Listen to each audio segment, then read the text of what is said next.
Gold trusted gold buyers తాకట్టులో ఉన్న బంగారాన్ని విడిపించి ఈ రోజు ఉన్న మార్కెట్ ధరకే కొనబడును. మరిన్ని వివరాలకు సంప్రదించండి 7710777020. Welcome to RTV. నేను మీ గయాజ్ని.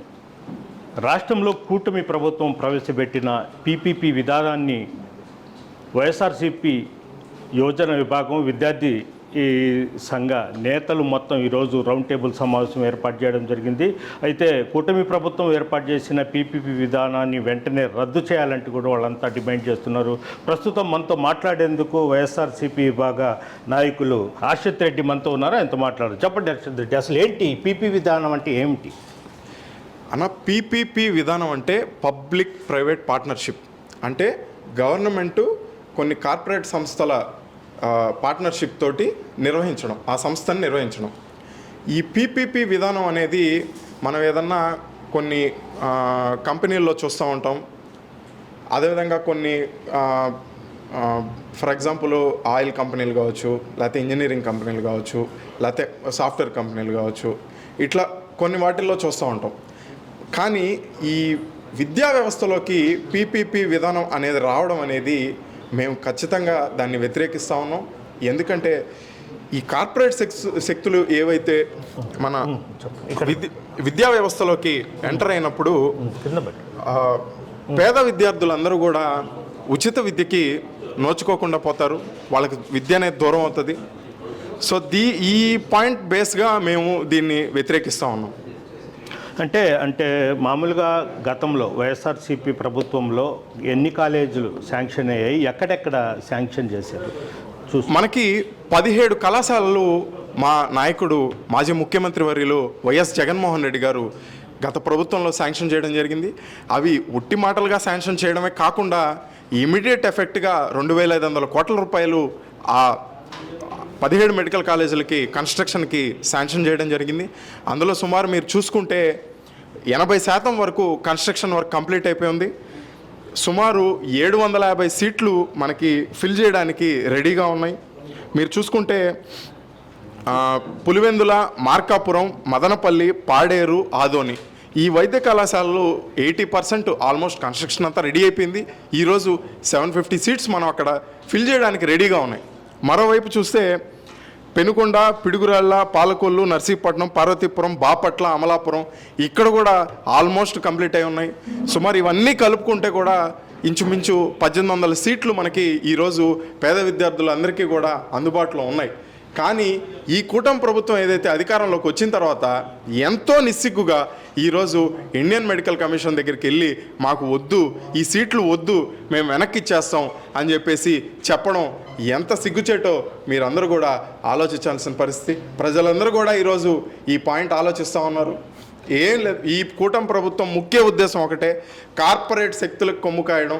ఈ కార్పొరేట్ శక్తుల్ని తీసుకొచ్చి వాళ్ళకి ఈ వైద్య కళాశాలలన్నీ కూడా దారాదత్తం చేసి ఈరోజు పేద విద్యార్థులకి వైద్య విద్య అనేది దూరం చేయడమే వీళ్ళ ముఖ్య ఉద్దేశం. మరోవైపు ఎంతోమంది లక్షల మంది ఈరోజు ఫ్రీ హెల్త్ అంటే ఉచిత వైద్యం నోచుకుంటా ఉన్నారు, తీసుకుంటా ఉన్నారు. వాళ్ళందరికీ కూడా ఈరోజు ఆ ఉచిత వైద్యం అనేది దూరం చేయాలా, ఇదే వాళ్ళ ముఖ్య ఉద్దేశం అని చెప్పేసి మీకు తెలియజేస్తాం. అంటే ఇది కూడా ఒక వ్యాపారంగా మారిపోయే అవకాశాలు ఖచ్చితంగా. ఇప్పుడు ప్రైవేట్ పబ్లిక్ పార్ట్నర్షిప్ అంటే కార్పొరేట్ శక్తులు రావడం, కార్పొరేట్ శక్తులు ఉచితంగా ఎందుకు చేస్తాయి? ఖచ్చితంగా వాళ్ళ లాభార్జన కోసమే వాళ్ళు చూసుకుంటారు. ఇది కేవలం లాభార్జనకి వాళ్ళకి తోడ్పడే విధానం అని చెప్పేసి మీకు ఈరోజు తెలియజేస్తాం. రాష్ట్ర ప్రభుత్వం ఇండియన్ కౌన్సిల్ కమిషనర్ కూడా మాకు సీట్లు వద్దని లెటర్ ఇచ్చినట్టు లెటర్ ఖచ్చితంగా ఇచ్చారు. కాబట్టి మేము ఈరోజు పత్రికాకు ముఖంగా మీ అందరికి కూడా మేము చెప్తున్నాం. అంటే ఖచ్చితంగా ఏదో ప్రూఫ్ లేదే మేము చెప్పం కదన్న.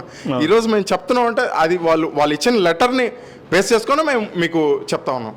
అంటే మీ ప్రణాళిక ఏంటి? అంటే నెక్స్ట్ స్టెప్ ఏం తీసుకుని పోతారు? ఖచ్చితంగా 7వ తేదీ ఏదో ప్రోగ్రామ్ కూడా పెట్టుకున్నారు. మా రాష్ట్ర అధ్యక్షులు పానుగంటి చైతన్య గారు, విద్యార్థి విభాగ రాష్ట్ర అధ్యక్షులు పానుగంటి చైతన్య గారు పిలుపునిచ్చారు. రాష్ట్రంలోని ప్రతి జిల్లా నుంచి కూడా, ప్రతి నియోజకవర్గం నుంచి కూడా అధ్యక్షులం మేము అందరం కూడా ఈరోజు విజయవాడకి తరలిపోతా ఉన్నాం. మేము 7వ తేదీ ధర్నా కార్యక్రమంలో పాల్గొంటాం. మరికొంతమంది విద్యార్థులు కూడా స్వచ్ఛందంగా ఈ ప్రోగ్రాంలో పార్టిసిపేట్ చేస్తూ ఉన్నారు. మేము ఎన్టీఆర్ హెల్త్ యూనివర్సిటీకి వెళ్ళి అక్కడ వీసీ గారికి మా గోడు వెళ్ళబోసుకునే కార్యక్రమం అయితే మేము తలపెట్టబోతున్నాము. మీరు చెప్పండి, అంటే పీపీపీ విధానం మీద మీ అభిప్రాయం ఏంటి? మేము ఖచ్చితంగా ఖండిస్తున్నామండి. కూటమి ప్రభుత్వం ఏర్పడి సంవత్సర కాలం పూర్తి చేసుకున్న తర్వాత ఫీజు రియంబర్స్మెంట్ అయితే ఏమి, ఇప్పుడు మళ్ళీ వైద్య విద్యార్థులకి ఏ విధంగా అయితే ద్రోహం చేస్తున్నారో ఒక పక్క మనం చూస్తూనే ఉన్నాం. కోర్సు ఇంటర్న్షిప్ కంప్లీట్ అయిన తర్వాత రిలీవింగ్ ఆర్డర్ ఇవ్వాలని మేము తక్షణమే కోరుతున్నాం. బ్రదర్ మీరు చెప్పండి, అంటే మామూలుగా ఏంటంటే కూటమి ప్రభుత్వంలో వచ్చిన తర్వాత విద్యా విధానం బాగుంది, అన్నీ అభివృద్ధి కానీ శరవేగంగా సాగుతుంది, పరిశ్రమలు అన్నీ వచ్చేస్తున్నాయి, విద్యా విధానం చాలా బాగుందని చెప్తున్నారు. దాని మీద మీరేమంటారు? అవన్నీ నాటకాలండి. ఈ కార్పొరేట్ ఎప్పుడైతే వస్తుందో, ఈ కార్పొరేట్ వచ్చినందువల్ల ఏ పేద విద్యార్థులకి విద్య అందడం చాలా కష్టంగా ఉంటుందండి. ఇది పరిస్థితి. అంటే పీపీపీ విధానాన్ని వ్యతిరేకిస్తూ ఈరోజు వైఎస్ఆర్సీపీ యువజన విద్యార్థి విభాగం మొత్తం ఈరోజు రౌండ్ టేబుల్ సమావేశం ఏర్పాటు చేయడం జరిగింది. దీన్ని వెంటనే కూటమి ప్రభుత్వం రద్దు చేయాలా, లేదంటే రాష్ట్ర వ్యాప్తంగా ఆందోళనలు చేపడతామంటున్నారు. అందులో భాగంగానే ఈ నెల 7వ తేదీన రాష్ట్ర వ్యాప్తంగా వైఎస్ఆర్సీపీ యువజన విభాగానికి చెందిన విద్యార్థులు మొత్తం చలో విజయవాడ కార్యక్రమం చేపడుతున్నారు. వీళ్ళంతా అక్కడ పెద్ద ఎత్తున ధర్నా కార్యక్రమం కూడా చేపడుతున్నట్లు చెప్తున్నారు. వీడియో ప్రదీప్తో గయాజ్, RTV నెల్లూరు నుంచి. తెలుగులో ఫాస్టెస్ట్ న్యూస్ ఇప్పుడు కొత్త అవతారంలో 5 సెకండ్లోనే పూర్తి వార్తా సమాచారం మీ చేతిలో.